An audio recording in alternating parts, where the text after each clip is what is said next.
Տիկին Ջուլիետա, որպես մանկավարժ, ինչպես եք գնահատում եկեղեցի, պետություն ներկայիս հարաբերությունները, գիտենք, որ 3 սրբազաններ են կալանավորվել, կան նաև կալանավորված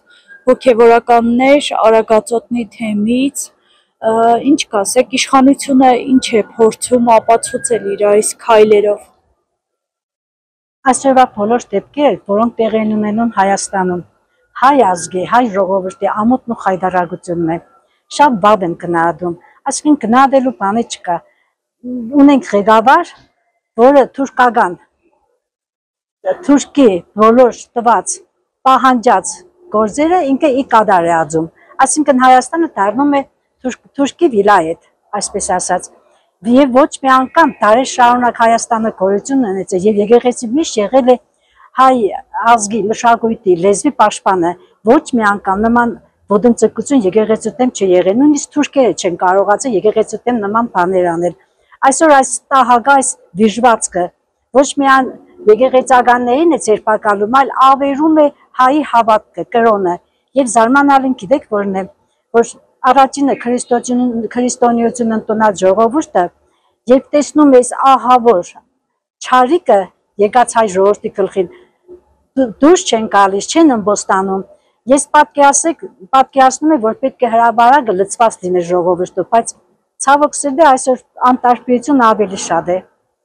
Եվ հետո մենք իմիջիայլոց պետություն չունենք, ինչ պետության մասին է խոսքը։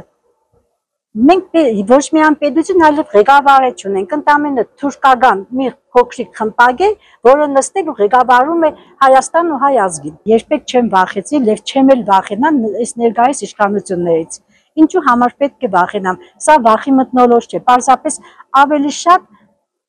ես աղդում եմ այս գործողությունը կատարողներին, քան թե վախենում եմ, ինչու համար վախենամ։ Ասել եմ ու ասում եմ, Հայաստանը պետք է լինի առանց Նիկոլ, առանց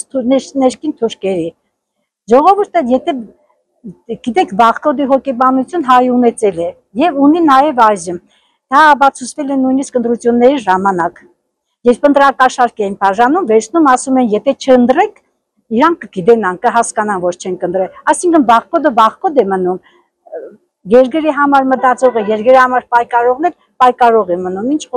ինչու պետք է վախենամ ես։ Նրա ամեն մի արարքը թուրքական է, թուրքի սիրաշարելն է, չեք տեսնում հային նայում է ադելությամբ, իսկ թուրքի մոտ գլուխ է խոնարհում, ծունկ է չոքում թուրքի առաջ։